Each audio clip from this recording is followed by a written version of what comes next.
Uy, laging lang bang masakit yung likod mo? Kaka-computer mo yan.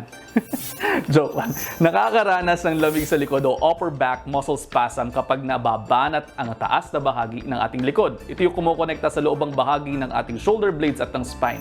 Nangyayari ito kapag nababanat ang ating mga rhomboid muscles na nasa taas na bahagi ng likod. Nagkakaroon kasi ng lamig kapag gamit na gamit ang ating mga muscles. Halimbawa, kapag madalas kang magbuhat ng weights o maglaro ng tennis o di naman kaya ang simpleng pag-abot ng gamit sa mas mataas na lugar. Posible ring mabanat ang ating mga rhomboid muscles kapag nakararanas ng seryosong aksidente. Gayon din kapag mali ang inyong mga posture o maghapon kayo nagko-computer. Gayon din kapag nakakaranas tayo ng anxiety o stress. Minsan naman, maaari din magkaroon ng lamig sa likod kapag naliligo kayo agad pagkatapos ninyo ng sobrang pagtatrabaho o pag-ehersisyo. Kadalasan, kung saan naman pong gumagaling ang ating mga lamig sa likod. Meron ding mga ilang home remedies tulad ng ice therapy. Maglalagay lamang ng yelo sa likod sa unang 48 hours matapos ang injury. Sundan ito ng heat compress gamit ang bote, heated gel pack o moist heat wraps. Maaari din naman pong uminom ng mga over-the-counter medications na non-steroidal anti-inflammatory drugs o NSAIDs tulad ng ibuprofen, naproxen at acetaminophen. Pero kapag hindi nawala ang sakit matapos ang ilang araw, huwag babaliwalain ang lamig sa likod. Kumonsulta agad sa doktor dahil parang heaven ang feeling kapag nawala ito. Okay, pag-usapan pa natin yan, ang lamig sa likod kasama si Doc Dex Macantel. Doc Dex! Morning, mga kapatid. Hi, Doc Dex. So, totoo pala ang lamig. Oo, totoo yan. Yung tinatawag na knots and nodules sa English. Oo. Pero pag, yun yung Yun English yung ng English lamig. niya, na English na common term or layman term, knots and nodules. Nodules. Pero sa- parang may buhol naman talaga parang di ball, ba? ball. Pero hindi siya literal na lamig na pumapasok sa ano, di ba? Hindi siya literal na lamig. Actually, ang sa medical terms naman, or sa medical world naman, tatawag dyan yung mga muscle spasm. So, spasm pa rin siya. Kamukha na nararamdaman yun na pananakit ng legs, or ka nag-exercise. Katulad mo ngayon, meron kang ganyan. Lamig to.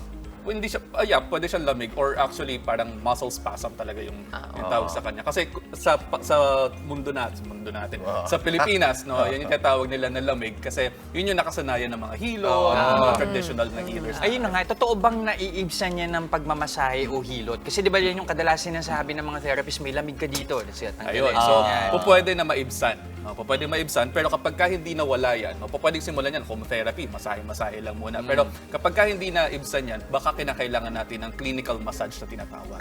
So, merong mga clinical massages na tinatawag, hindi ginagawa ito ng mga physical therapist talaga, yung mga licensed physical therapists at saka mga rehab. Oo, dati sinisiko ako ng therapist ko. Ayan. Ito yung ginagamit niya. Yun, pwede Diba? yun. Pang ganun. Pwede yun. At saka, everyday. Hindi everyday. Pero every massage, Every massage. sinisiko talaga ako. Yun. Kasi, Pwedeng makatulong. Pero yun nga, meron din talaga tinatawag na deep massage na ginagawa yung mga physical therapist. Meron din naman tayong mga TENS na tinatawag, yung transcutaneous electronic nerve stimulation para magkaroon talaga ng Parang release doon sa kinukuryente? muscle. Parang kinukuryente. Pero konting-konti lang naman siya. Ang nakikita natin madalas sa mga athlete, ewan ko Gretch kung gano'n kayo, may mga pula dyan, yung ventosa. Ventosa. Ano ba yun? Pink. Effective ba yun? Yan, effective siya kung yung gagawa po sa atin ay yung mga licensed gumawa at saka yung mga talaga nag-aral. Kasi meron mga nagbe-ventosa na hindi naman talaga nakakasipsip siya ng or hindi nakaka-release talaga ng muscle. So, minsan namumula lang. Akala mo yun ay nangyari, pero sa katotohanan, kaya lang siya namula kasi nairita lang.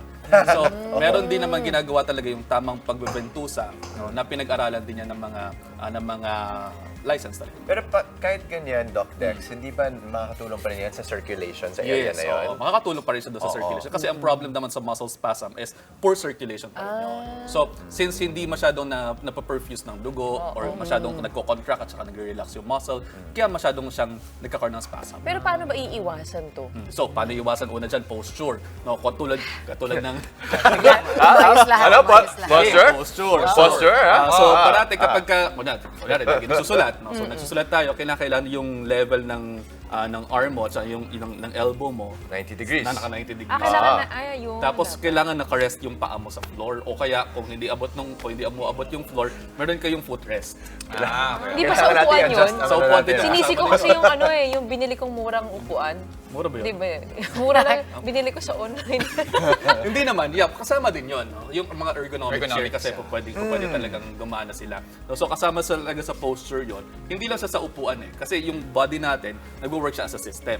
So yung skeletal muscle natin, kasama yan ng tamang posture dapat. So kinakailangan tama yung posture mo and then yun yung magtutuloy sa'yo.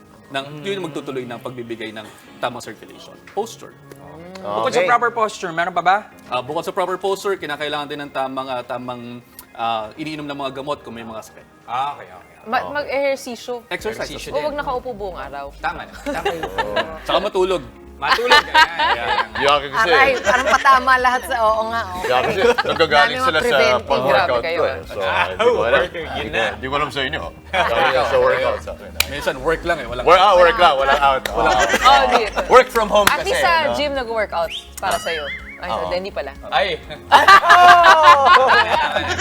Tama na. Ouch na. Work ouch. Workout. Maraming salamat, Doc Dex Makalinta!